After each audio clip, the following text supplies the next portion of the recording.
नमो अरिहंताणं नमो सिद्धाणं नमो आर्याणं नमो वज्रायाणं नमो लोये सव्यसाहुणं। बोलो शासननायक भगवान महावीर स्वामी की, मूल नायक देवादिदेव 1008 श्री चंद्रप्राय भगवान की, परम पूज्य आचार्य गुरुवर श्री विद्यासागर जी महाराज की, अहिंसा परमो धर्म की के इस संबोधन की प्रक्रिया को कि कल जो कहा गया था, बाल्टी के माध्यम से विदेश 2 संदेश दिए गए थे। एक धर्म का संदेश कि बाल्टी में जैसे ही उतर रही है उसमें 2 संदेश लिखे हैं, धम्मो दया विसिद्धो, और एक संदेश लिखा है धम्मं शरणं गच्छामि। ये दोनों संदेश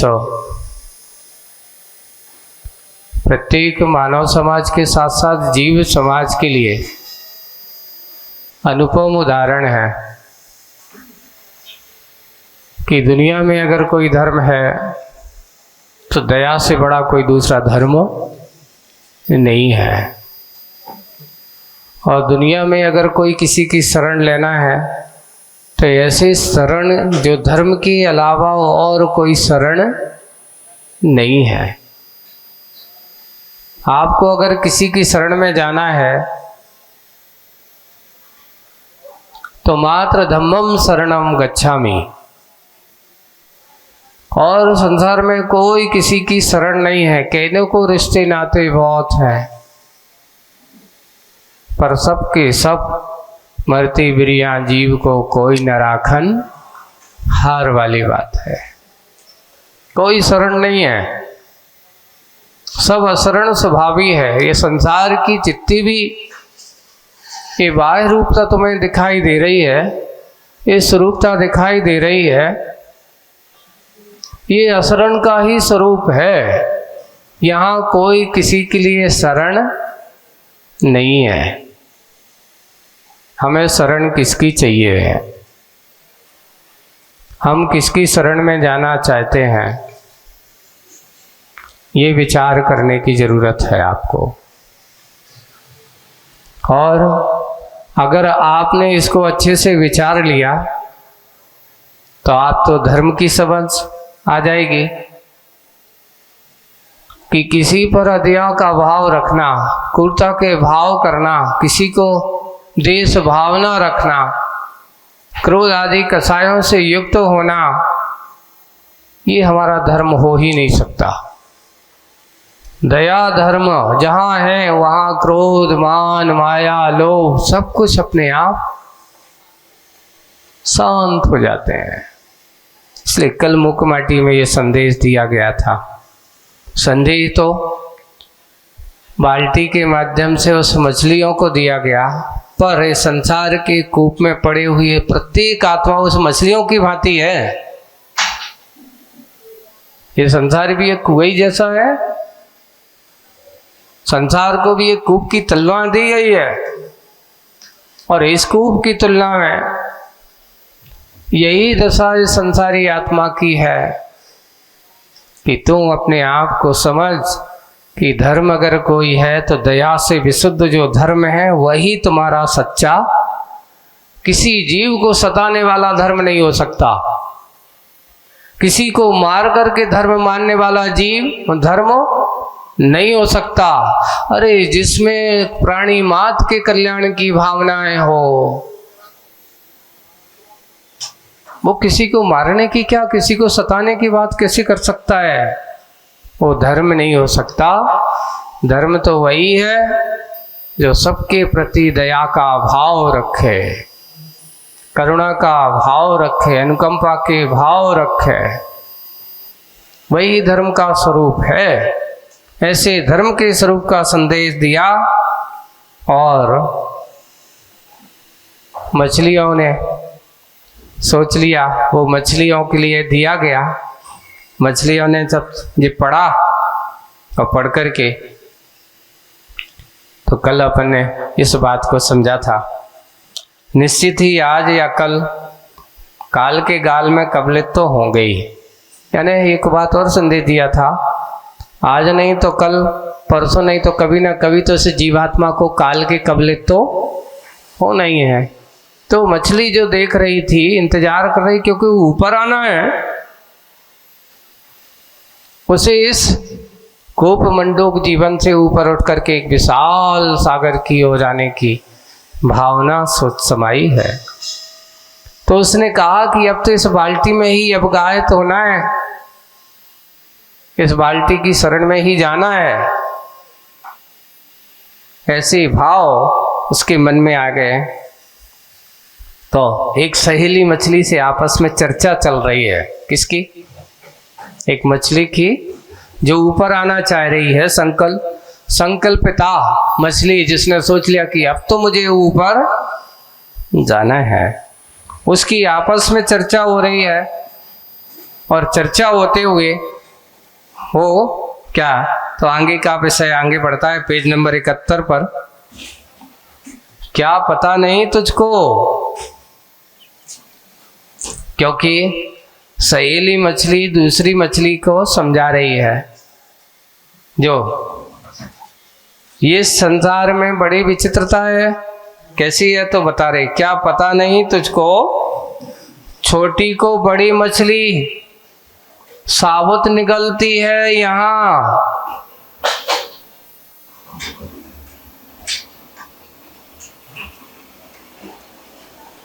छोटी को बड़ी मछली साबुत निगलती है यहाँ। और देखिए, और साधर्मी सजाति में ही बैर वैमनस के भाव, बहुत आप लेकिन कहना चाहिए इसे कटु सत्य है ना, जीवन का यथार्थ मानव समाज के लिए।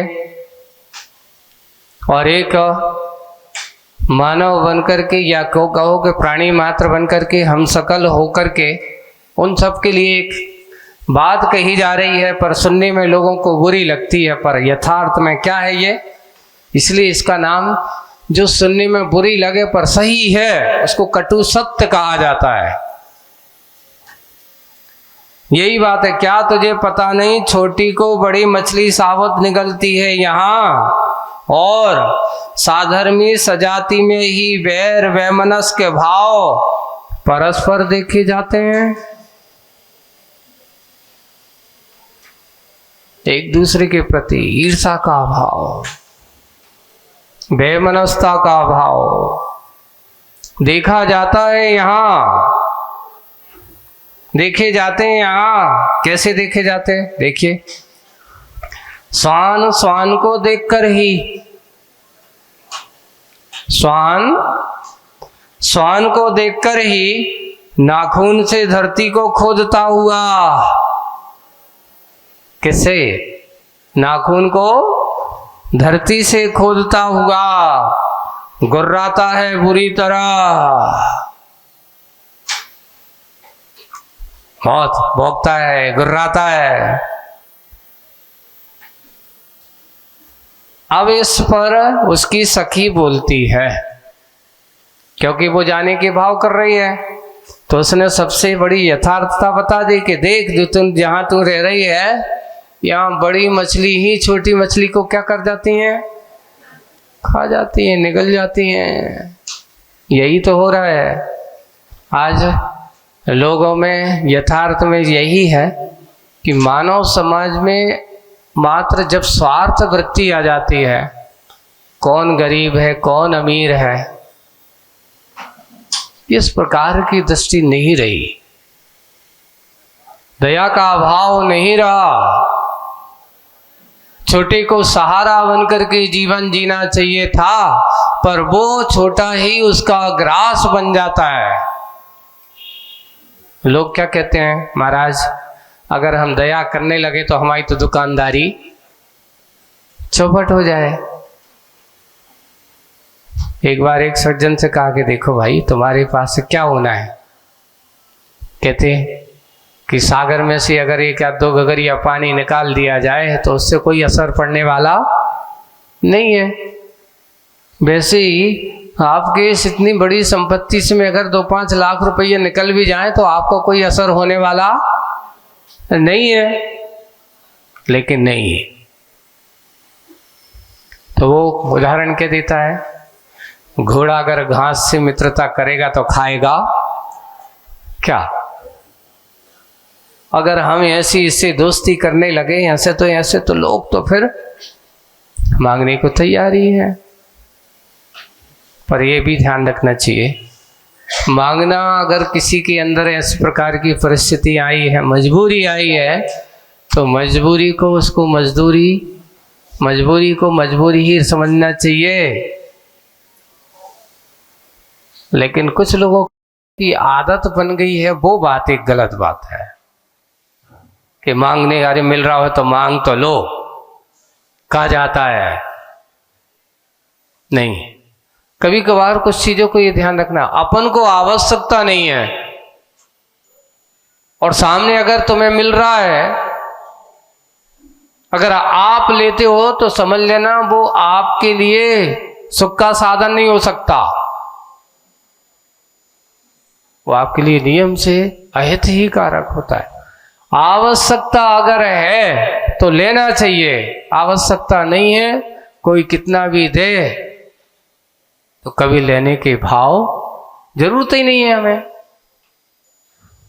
पहले हमारे यहाँ श्रावकों को यह संदेश दिया जाता था कि देखिए ऐसे ऐसे उदाहरण भी मिलते हैं कि हमें जितनी आवश्यकता है हमें उतनी ही जरूरत है, और आवश्यकता से अधिक अगर मिलता है तो मुझे उस चीज की जरूरत नहीं, क्योंकि मुझे फिर उसके बारे में सोचना पड़ेगा कि जो आ गया है अनावश्यक है, अब जो ज्यादा हो गया उसको उपयोग कहां करें। अपने यहां एक पंडित सदाशिव दास जी का एक उदाहरण मिलता है, और जिन्होंने सदाशिव दास जी का हमने कहा था एक दिन शायद सुनाई भी था कि जिन्होंने रत्कन श्रावकाचार्य के ऊपर बहुत अच्छी व्याख्या लिखी हुई है, हिंदी में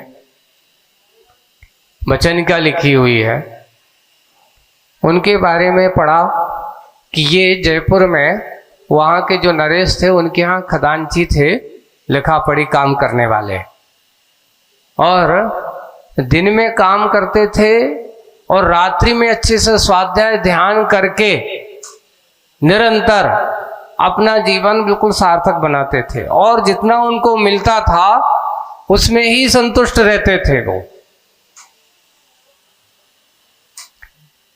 वर्षों से काम कर रहे हैं, बहुत पुराने कर्मचारी हैं। अचानक राजा के मन में हुआ है कि मेरा इस बार, राजा ने कहा कि राज्य का संचालन बहुत अच्छा हुआ है, पूरे राज्य के कर्मचारियों को सम्मानित किया जाए, उनका वेतन बढ़ाया जाए। और अचानक उनकी तनख्वाह में से कुछ रुपए उनको बढ़ा दिए गए,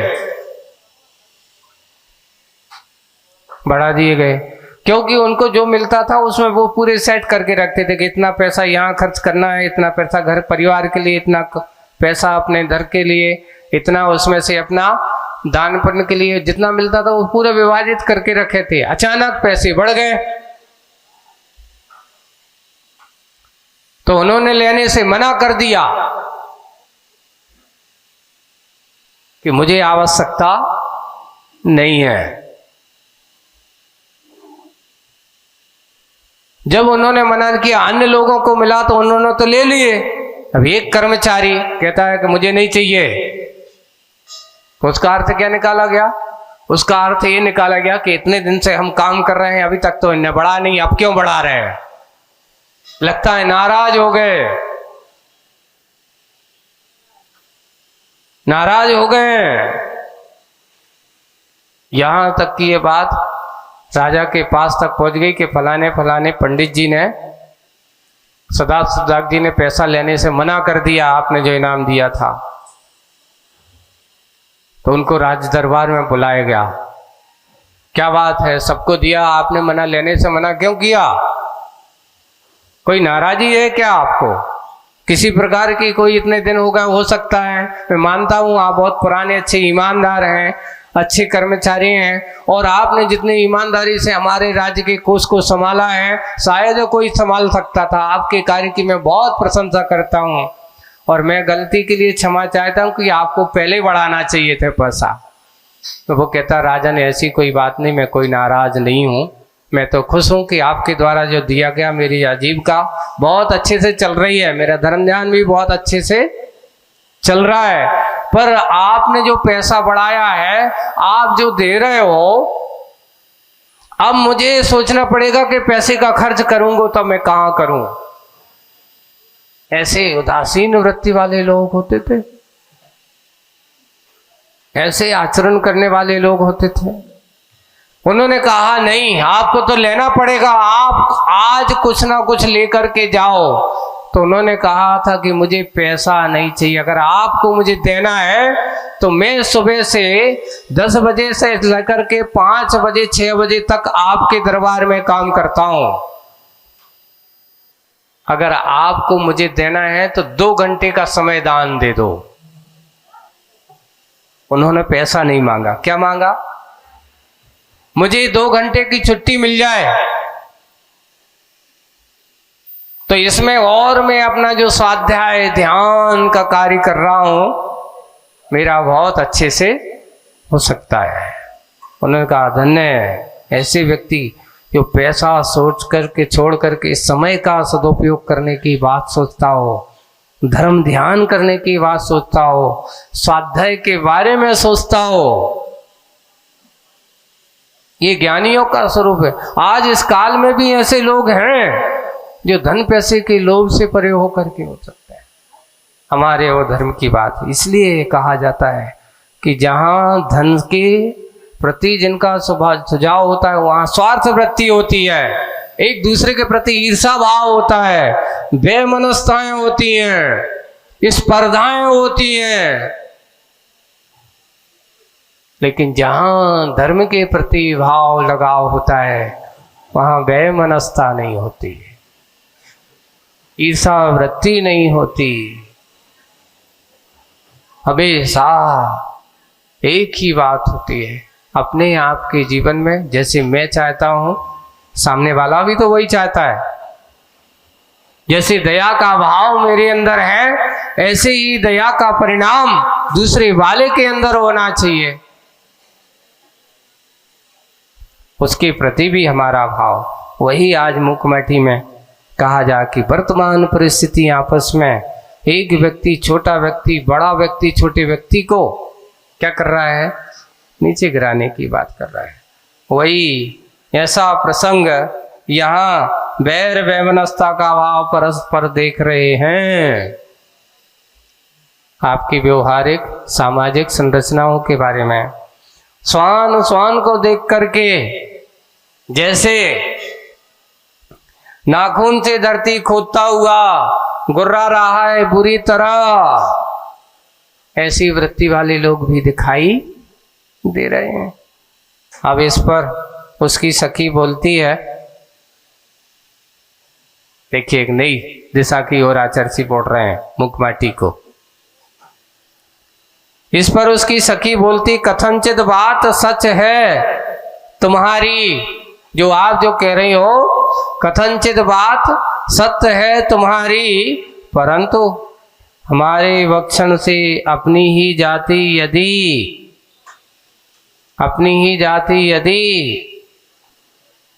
पुष्ट संतुष्ट होती है तो वह यष्टि ही है। वो कह रहे एक छोटी मछली को खा करके बड़ी मछली अगर पुष्ट होती है तो कम से कम अपनी ही जाति तो क्या हो रही है, पुष्ट होती है। क्योंकि अंत समय में अपनी ही जाति काम आती है। अंत समय में अपनी ही जाति काम आती है, से सब दर्शक रहते हैं दार्शनिक बन करके। एक बहुत व्यंग है आचर्षी का इसमें, आप देखिए, लोग समझे इसको। क्या करें हैं, करते धरते तो कुछ है नहीं। कुछ लोग संसार में ऐसे हैं, अरे कुछ नहीं, अब देखो उसने अपने लिए अपना पूरा जीवन समर्पित कर दिया, सब कुछ कर दिया, पर लगता है कहीं ना कहीं देख तो रहा है, करता कुछ नहीं है, करता कुछ नहीं है, देख रहा है, देखता रहता है। ऐसा दार्शनिक बन करके, दार्शनिक बन, और इसने यह सब किया तो काहे करो, लगता है ये को कछु उल्लू सीधा हो रहा होगा। तर्क करेगा, वितर्क करेगा, तरह तरह से वो सोचना, करना धरना कुछ नहीं है। ऐसी संसार में विचित्रताएं हैं। एक शायर की एक बहुत अच्छी शायरी थी, बहुत अच्छा लगा मुझे। उन्होंने लिखा कि आज के समय में दुनिया में लोग क्या हैं, ऐसी है। तो उन्होंने लिखा, साहिल की तमाशाई हर डूबने वालों पर। साहिल है ना पुल, पानी बह रहा है, बहुत बाढ़ चारों तरफ से आ रही है। अब हुआ है कि अब उसका घर चला गया, अब वो चला गया। तो उन्होंने कहा, साहिल की तमाशाई हर डूबने वालों पर इमदाद तो करते हैं पर अफसोस नहीं, अफसोस तो करते पर इमदाद नहीं करते। क्या करते, अफसोस, ओहो जो बेचारा वो डूब गया, पर विचार नहीं करता कि मेरा भी समय आने वाला है, मेरे भी दिन आने वाले हैं। इमदाद या करता हो तो विचार करना, सोचना कि आज उसका घर डूबा है, अब ये तमाशाई तबाही मेरे घर की ओर भी आ रही है। बोले कि संसार के पुल पर बैठे हैं, तमाशा देख रहे हैं, साहिल की तमाशाई हर डूबने वालों पर अफसोस तो करते हैं पर इमदाद नहीं करते। यही संसार की विचित्रता है, वही दशा यहाँ पर वो कही जा रही। वो कह रहे हैं कि ऐसे ही संसार में सारे के सारे अपनी जाति के काम आती है, से सब दर्शक रहते हैं दार्शनिक बन करके। और आगे पढ़ते हैं, विजाति का क्या विश्वास, विजाति का क्या विश्वास, आज श्वास श्वास पर विश्वास का श्वास घुटता सा देखा जा रहा है प्रत्यक्ष। जिन पे हम बहुत भरोसा करते थे, जिन पर हम बहुत बड़ा विश्वास करते थे, आज दशा ये हो गई कि जिन पर हमने भरोसा किया उनने ही हमारा क्या कर दिया, विश्वासघात कर दिया। जिन्हें हम सोचते कि ये हमारे हितैषी है, ये हमारे परम उपकारी हैं, वे परम उपकारी ही हमारे क्या बन गए, हितैषी ना बन करके हमारे दुश्मन बन जाते हैं। ये दशाएं है संसार। तो वही है कि विजाति का क्या विश्वास, आज श्वास श्वास पर विश्वास का श्वास घुटता सा देखा जा रहा है प्रत्यक्ष। और सुनो, और अच्छे से सुनो, बलहारी लिखावट सी, बाहरी लिखावट सी, भीतरी लिखावट, माल मिल जाए फिर कहना क्या। और सुनो बहुत अच्छे, बाहरी लिखावट सी यानी बाहर जो लिखा है, विज्ञापन का जमाना है ना, विज्ञापन पे जमाना है। ये कटाक्ष आचर्षी का आज के वर्तमान परिवेश है कि बाहर का लेवल कुछ और भीतर कुछ, वही है। तो बोले कि बाहरी लिखावट सी, भीतरी लिखावट, माल मिल जाए फिर कहना ही क्या। यह तो ये होगा, यह तो मोह में राम, यह तो क्या होगा, मोह में राम। और आचर्षी ने बगल में डेडेस। अब आप समझदार हो, मुँह में राम बगल में, अब आप समझदार हो क्या है? बोले कि मुँह में राम बगल में बगुला चलती है। जैसे बगला कैसा दिख रहा है बाहर से, तो ऐसा लग रहा है इससे बड़ा दुनिया में संत और दूसरा कोई है ही नहीं है। इतना बड़ा तपस्वी, इतना बड़ा तपस्वी है। देखो उसमें प्रसंग दिखा के दो जा रहे हैं, देख रहे हैं, ओहो देखो तो पानी में कितनी बड़ी तपस्या कर रहा है। एक पैर पे खड़ा है, एक पैर पे खड़ा हुआ है, और बिल्कुल ऐसा खड़ा हुआ है जैसे कोई साधु खड़ा हो। हिलने डुलना भी नहीं रहा है, बिल्कुल हिलना डुलना नहीं हो रहा उसका।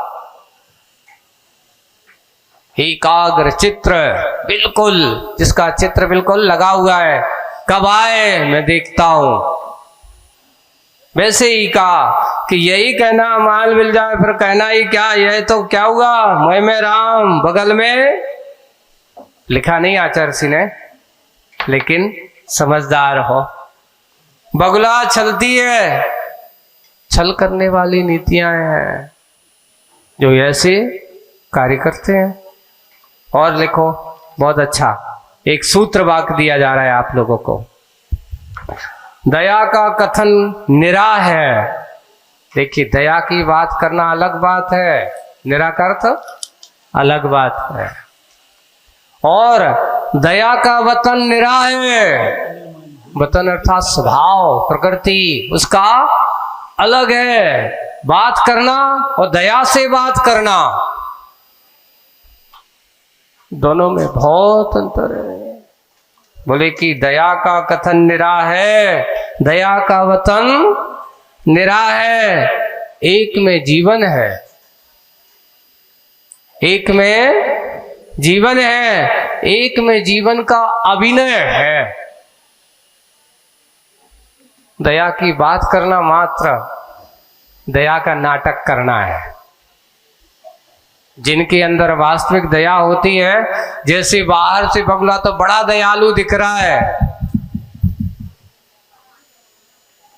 बड़ा दयालु दिख रहा है, दया की बात करके लोगों को बहुत बड़े बड़े देशभक्ति के संदेश, आज फलाना देश ऐसा होना है, फला होना है, पता चला जो देशभक्ति के गीत गा करके लोगों को संदेश दिखा रहे हैं, पता चला उनसे बड़ा देशद्रोही और दूसरा दुनिया में कोई है ही नहीं। मात्र स्वार्थ की नीति में पड़े हुए हैं। उन्हें अपने स्वार्थ की परिणति में ही आनंद समाया हुआ है। ऐसी तो वही बात है। हाँ, आचार्य जी कह रहे हैं कि दया का कथन निरा है और दया का वतन निरा है। एक में जीवन है, एक में जीवन का अभिनय। अब तो क्या कह रहे हैं, अब तो अस्त्रों शस्त्रों और वस्त्रों में, वस्त्रों के प्राणों पर भी बहुत कहना चाहिए कि आज के समय में दया की क्या दुर्दशा हो रही है। कहां पर अस्त्रों शस्त्रों और वस्त्रों कृपाणों पर भी दया धर्म का मूल है। क्या लिखा हुआ है? काम किया जा रहा है मारने का, किस पर? अस्त्रों से। उस पर लिखा जा रहा है दया धर्म को, यानी मारना सता काम है सताने का, और नाम लिखा जा रहा है यही। कैसे कृपाणों पर भी दया धर्म का मूल है लिखा मिलता है, किंतु कृपाण में कृपालु नहीं है। बताओ, एक तलवार है जिसका काम क्या है? काटने का है, किसी को अलग करने का है। अब तुम कहो उस कृपाण पे कृपालु नहीं, वे स्वयं कहती है। देखो, कृपाण, कृपाण का अर्थ कटार जो होती ना, तलवार भी कह सकते हैं, छोटी वाली तलवार का नाम कृपाण है। वो स्वयं कहती है हम हैं कृपाण, हम हैं कृपाण, हम में कृपा ना, हमारे पास कोई कृपा नहीं है। तुम कहो कि मैं किसी को बचाने का काम, मेरा काम तो काटने का है। अगर तुम चलाओगे तो मैं दया आदि भाव मेरे पास नहीं है। मेरा काम दया करने का नहीं है, मेरे अंदर किसी के अंदर कृपा। तुम कहो कि मैं किसी के ऊपर कृपा करूं तो क्योंकि मेरा नाम कृपाण है। जहां कृपा ना उसका नाम कृपाण है। आज अपन कृपा परत्व हो के कृपाण परत्व हो। सोचो, विचार करो, आपके जीवन का उद्देश्य जीने का कृपा से परत्व होना चाहिए कि कृपा कृपाण परत्व होना चाहिए। एक दूसरा और एक बात और आती है, अपन के साथ विचार करो कि जब हम किसी के दया के भाव से युक्त होना चाहिए, दया से युक्त होकर के जीवन जीते हैं तो वो आनंद की एक अनुभूति अलग होती है। जब हम किसी का अच्छा कार्य करते हैं, किसी का सहयोगी बनते हैं, उस समय की अनुभूति उसकी एक अलग होती है। लेकिन जब हम किसी के बुरा करने का भाव सोचते हैं और छुपे छुपे, जैसे बगुला की नीति, यहाँ आचार्य जी ने लिखा कि बगुला बाहर से तो बड़ा दयालु दिख रहा है, लेकिन जैसे ही मछली उसके आसपास की रेंज में आती है और उसका काल कवलित कर देती है, तमाम कर देता है। ये दया सबसे ज्यादा खतरनाक है। बहुत है, ऐसा जीवन नहीं है। एक और है स्वार्थ परायण जीवन, एक दया परायण जीवन। दोनों में बहुत अंतर है।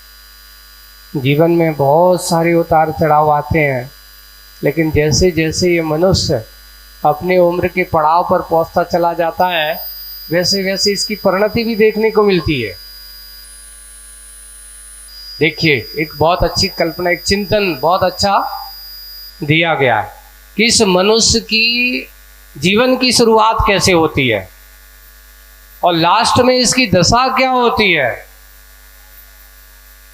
बहुत अच्छा चिंतन उस पर दिया कि देखिए, कुछ प्राणियों को यहाँ पर समाये तो उनके जीवन से जुड़ा हुआ एक बड़ा है कि आदमी जब 1 से 10 वर्ष का होता है उस समय उसकी स्थिति कैसे, जैसे हिरण का बच्चा होता ना, अच्छा कूदता है, बिल्कुल कोई निश्चिंत हो, छल कूद करता रहता है, उस समय उसकी स्थिति ऐसी रहती है।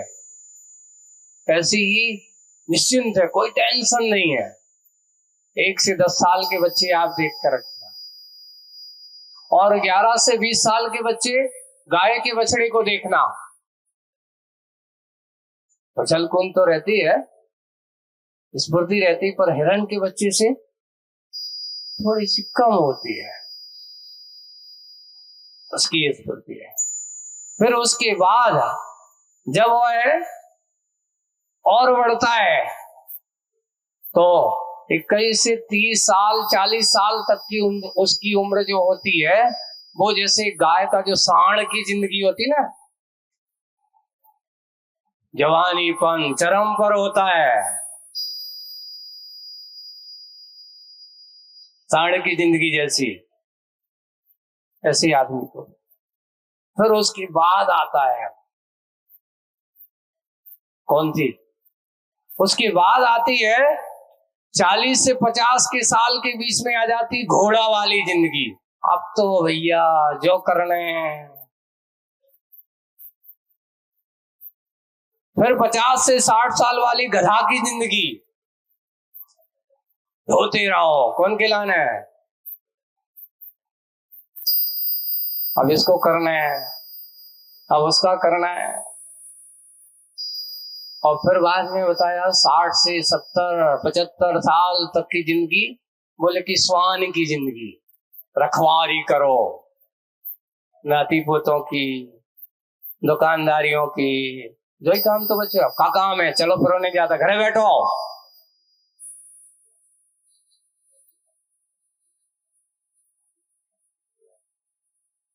ये दशा है। फिर बाद में बोले कि महाराज 80 साल के बाद की जिंदगी क्या होती है? 80 से 100 के बीच में बोले कि उल्लू को देखा, उल्लू की जिंदगी रात भर टुकर टुकर देखता रहता, नींद आती नहीं है, नींद तो सब चली जाती है, हंसते रहो, जागते रहो, चिल्लाते रहो।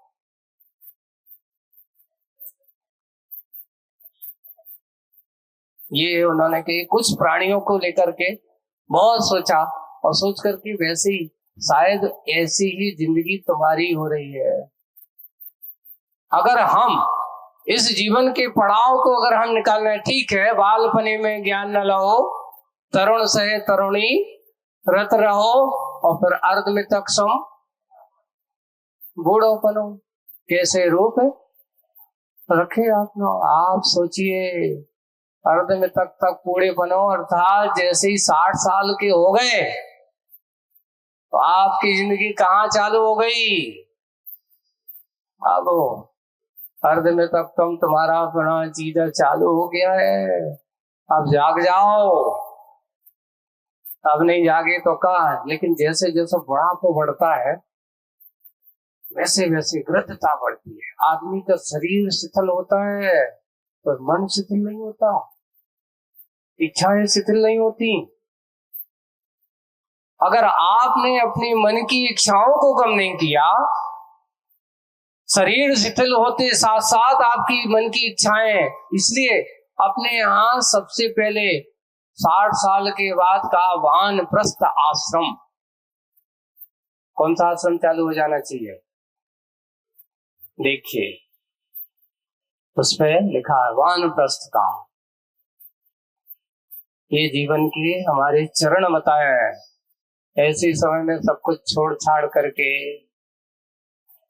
अपने आप के बारे में विचार करने वाला ज्ञानी होता है। और अज्ञानी क्या करता है? जैसे जैसा बूढ़ा होता चला जाता है और बस अभी जो और करने, अभी तो रुक तो जाओ, अभी कर लेंगे, अभी कहा अभी तो बहुत जीना है। एक कवि है, उन्होंने एक दोहा लिखा था, बहुत अच्छा लिखा, कच्ची में नीको लगे, कच्ची में नीको लगे, मीठ मिठा गदराए मिठाए, गदराए में मिठाए, एक फल ऐसो है सखी पाके गए कड़वाए। समझ में? हाँ, एक फल ऐसो है सखे पाके गए कड़वाए। अब आप सोच रहे हो ये कौन सा फल है? ये आपका फल है, ये जीवन रूपी फल है। कच्चे में जब छोटे बच्चे होते हैं कैसे लगते हैं? अरे चिकनी जवानी में बहुत अच्छे लगते हैं, नीके लगो। और जैसा गदराता है जवानी और उसमें जाता है 50-60 साल तक तो बिल्कुल गदरा है, ऐसा हो गया। जब तक चलो फिर अच्छा है, और उसके बाद फिर दशा क्या होती है? बोले कि जैसे जैसे बुढ़ापा पड़ता चला, शरीर कहता अब नहीं, कमर कहती अब नहीं, आंखें कहती दिखाता नहीं, कान कहता सुनाता नहीं, और पैर कहती अब चलती बनता नहीं। तब क्या करते हैं? अरे भाई कितना कच्चू भी हो जाए, सुनाई नहीं दे मशीन लगा लेंगे, दिखा नहीं दे तो चश्मा लगा लेंगे, और क्या हुआ? बाल सफेद हो गए तो करिया करा लेंगे, डाई लगवा देंगे, दांत अगर टूट गए तो नहीं बत्ती लगवा देंगे। फिर बाद में बत्ती सी चलती रहती है। ये है संसार की विचित्रताएं। प्रकृति के अनुरूप नहीं, प्रकृति के विरुद्ध चलने का काम हो गया आज के समय में। हमें प्रकृति के यथार्थ को समझना चाहिए। ये हमारे जीवन की नहीं, ये शरीर का सत्य है। आपके जीवन तो कहे तो जीवन का यथार्थ तो यही है कि ये तो शाश्वत बना है, आत्मा का स्वरूप। लेकिन जीवन का यथार्थ अगर आप समझना चाहते हो, जीवन की सत्यता अगर आप समझना चाहते हो, जीवन की सत्यता तो यही है कि अगर समझ गए तो सावधान हो गए, नहीं है तो दशा ये है कि तुम दूसरों को समझाने में लगे रह रहोगे, दूसरों को हुई साधनों में लगे रहोगे, अपना साधना का समय कम। अभी समय है, अभी समय है, ऐसा अगर तुमने सोचा तो समझ लेना आपके हाथ से समय निकल जाएगा, पर आप समझ नहीं पाओगे। आज हमें समझना है, जिनके बारे में आज बहुत अच्छा आज प्रसंग अभी ये कहीं रखते हैं, आगे की बात अपन बाद में करेंगे। आज हमारे जो कल परसों अपनी जिन्होंने अपने जीवन के यथार्थ को समझा और समझ करके अपने जीवन को धन्य बनाया, ऐसे हमारे आसन्न सागर जिन्होंने नाम पाया गुरुजी से, उनकी समाधि मरण का ये प्रसंग आप सबके बीच में आएगा। उसको बैठेंगे, अभी हम भी बैठे हैं, चिंता मत करो, 15-20 मिनट आपके बीच में। आज अभी इतना ही। बोलिए परम पूज्य आचार्य गुरुवर श्री विद्यासागर जी महाराज की।